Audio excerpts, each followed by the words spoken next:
G'day and welcome to my summary of the first day of the World Test Championship final at Lord's. It was, I think, a triumphant day for Test cricket. A crowd, 26,000, almost capacity. It felt good. The anthems were played. The atmosphere felt special. And, you know, this competition that has a lot of people saying that the format is far from ideal, because it is. A lot of people are also saying that yesterday and this and the coming days are really a great triumph and a celebration of Test cricket. It was great entertainment. So, getting straight into the game, South Africa won the toss, chose to bowl. I sent out a tweet saying this was a major mistake, which I got lots of feedback from throughout the day on Twitter. It was a difficult one. I think it was one of these ones that the cliche, good toss to lose probably for Australia, because the conditions initially, there were definitely clouds. The lights were actually on when the match began, but the forecast was that the clouds were going to go away. So tough one for Temba Bavuma, but he chose to bowl first, and right from the start, it was clear that there was enough in this wicket for there to be challenges, and then South Africa started making inroads. Khawaja battled hard for 19 balls without scoring. On his 20th ball, nicked one off Rabada, was caught in the slips. In the same over, Cameron Green got a really good ball from Rabada. I mean, if you're going to be critical of the South African bowling, which sounds a bit silly, they probably didn't have enough balls hitting the actual stumps. That's a criticism you often get levelled of Test bowlers, and I know it's hard because you bowl too many hitting the stumps, good batters start to work your way. But this ball that Rabada bowled to Green was definitely not guilty of that. It would have knocked the stumps out of the ground. It straightened away from from Green. He played straight, nicked. Another good catch in the slips, this time from Markram, and Australia 2 out and in trouble. And then Labuschagne, who had played pretty well, he'd fought hard, got some runs a little bit early on, but then got really marooned, as we'd sort of feared that might be the case. Marco Jansen, the big left armer, got him to nick one, caught behind for 17. So ended up facing 56 balls. At that stage, Australia were 3 for 46. Smith was looking good, though. Right from the start, Smith looked really good in this innings. Travis Head came in and was aggressive right from the start. And as we're about to get to lunch, it was starting to look like, well, you might say Australia's going to get out of this with a bloody nose and nothing more, because the forecast was after lunch, the clouds will go away. Smith was looking good. Head, in his very short innings, was looking good. And then in what was the last over before lunch, Jansen bowled one that Head tried to work off his work from wide of leg stump, strangled down the leg side. Excellent catch by Verena. Australia went to lunch at 4 for 67 and in all sorts of trouble. So after lunch, the sun is starting to poke through, but still conditions felt good for bowling.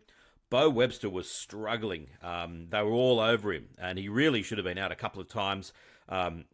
He was given not out off an LBW appeal off Jansen, saved by umpire's call on impact. The South Africans challenged it. It was just clipping the top of leg stump, so a close call. But then a really significant one. He was trapped plumb in front, as it proved, by Rabada. And I think that the players and the umpires thought that maybe there'd been an inside edge. As it turned out on replay, and they didn't challenge it. Turned out on replay, it had actually just hit both pads and would have been out had they challenged it. So that was a really key moment. So in and around that, Smith playing fantastically. And in and around that, Webster started to play some shots. So any time that there was any offer of width or some length, he was hammering it, really cannoning it to the boundary. And I think people from outside Australia who maybe had never seen him play before initially would have been thinking, what's this guy doing in the test team? He can't bat. And then they realised, oh, actually, yeah, he can. So it was a really captivating struggle. It was a bit disappointing for South Africa that Ngidi and early on Maharaj when they had to come on, there was a notable kind of let up in the pressure, and some scoring shots came about, and it really took the pressure off Australia. So Australia was starting to move into a position of ascendancy. They were 4 for 146. The commentators were saying, yeah, the South Africans would have accepted this score at the start of the day's play, but the momentum was all with Australia, and you felt as though that Australia were just going to march away. Smith was batting it was a little bit like the innings he played in Edgbaston in 2019, where everyone else couldn't score, and he looked quite comfortable, albeit he was scoring more quickly than he was that day.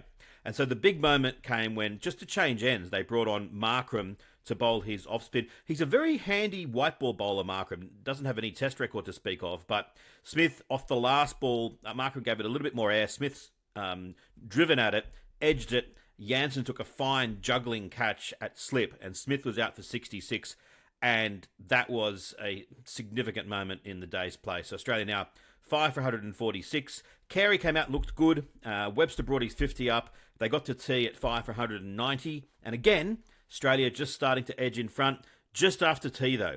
5 for 192 Australia were. Remember that score. Then, Carey has tried to reverse sweep Maharaj. Got bowled for 23. It's one of these ones that looks awful on the replay. And Carey, he just seems in the last year or so as to be in the form of his career, and in many ways he looks the best Australian batter. He hasn't quite got the returns for that. So out for 23, there was a lot more in him today, it looked like. Cummins got bowled by a classic from Rabada. It's kind of the ball that Cummins tends to bowl, that one that straightens down the line, hits the top of off stump, and it was very much a Cummins ball. And that was a big wicket for South Africa, because Cummins' batting has been really, really good, but you can't handle those sorts of balls. Anyone would have got out to that.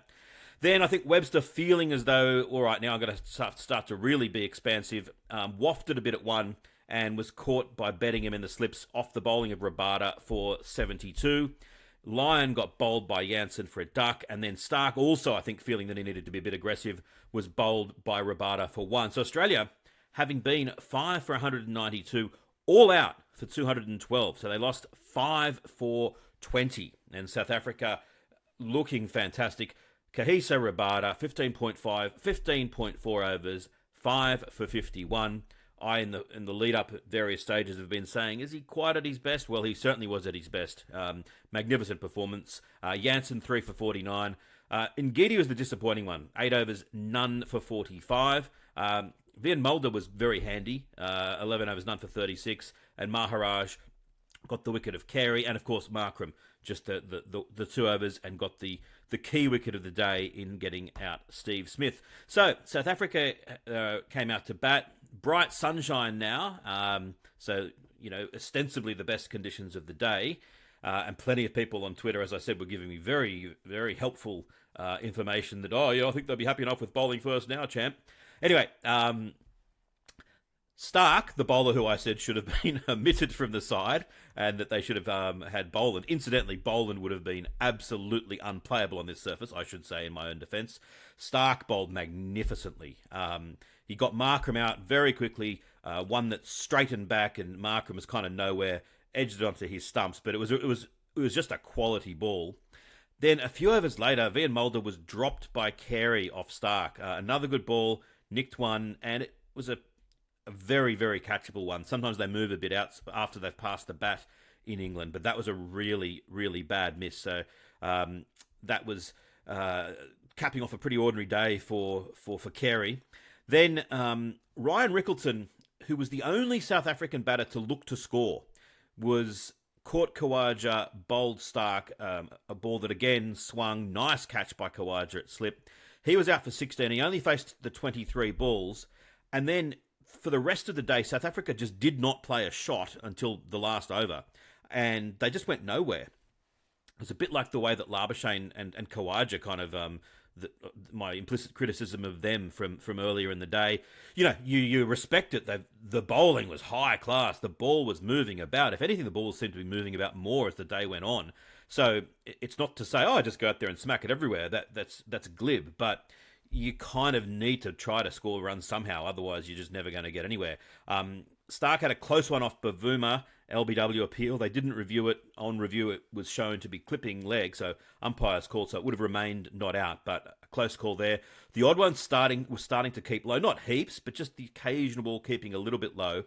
And then Cummins is on, and he clean bowls Mulder, who had faced 44 balls for just the 6 runs. So fought really hard, but went nowhere. Slide inside edge, full ball, cannons into the stumps. Around this time, there's 3 balls that were nicked that went just short of the slips as well. So there was pressure on at all times. Finally, Bavuma got off the mark off his 31st ball. Then Tristan Stubbs came out to replace Mulder. Hazlewood through the gate, clean bowls in for 2. That's one of the balls of the day, and you just can't do anything about that. Beddington came out, picked up a couple of boundaries right at the end off Cummins, who was kind of going for a hero ball to finish it off. So at the end of the day, South Africa 4 for 43, Bavuma 3 not out off 37, Beddington 8 not out. They trailed by 169. Interestingly, before the match, the Australia's chance of winning was 68%. It would have been a wild ride on the betting if you watched it all day. I didn't, but at the end of the day, Australia's chance has just edged up to 72%. So ultimately, a really good day for Australia, but for plenty of spaces within it, they'd have felt a bit sick, and as though South Africa were really on top. Fantastic day of cricket. Now, the only sour point, only 79 overs were bowled. When you think that they take the extra half hour, still only 79 overs. And I know that there were a fair few wickets falling, but the 15 overs per hour, which was brought in, was meant to be a minimum. So they took 6.5 hours to bowl 79 overs. They should have been able to bowl that in 5.25 hours. And to everyone, the ex-players who say, well, you can't complain about the quality of entertainment. The entertainment was fantastic, but what took place in 6 hours and 30 minutes should have taken place in 5 hours and a quarter. So effectively an hour and a quarter of nothing happening. And that is a problem, and they need to fix that. But that's a minor point. It was a wonderful day of Test cricket, tremendously entertaining. One other sour point. On my group chat, no mention of the cricket from all of my friends. Even when I showed the photo of Jeff Thompson having a beer at 10:50 in the morning in the crowd, it didn't excite any commentary on the game because no one was watching it because it's on Amazon Prime. I've bagged that enough. Their coverage was decent, the overall coverage was very good. It was a triumphant day of Test cricket. I don't want to sound like I'm negative because I'm not. I thoroughly enjoyed it. And at the end of it all, Australia, as I said, having been pretty ordinary for much of the day, as it seemed, their 212 now looks like, well, actually they took they played very well on a difficult pitch. South Africa 4 for 43. In reply, the forecast is pretty good. Odd bit of rain forecast here and there, but mainly sunny and the weather heating up a little bit. So South Africa on day 2 need to play some shots. Otherwise, they are going to be in a world of pain, I think. But this game has offered some twists and turns very much on day 1. Australia leading after the first day, but South Africa certainly not out of it. There you go. Hope you enjoyed that, and I'll be back for a day 2 summary tomorrow.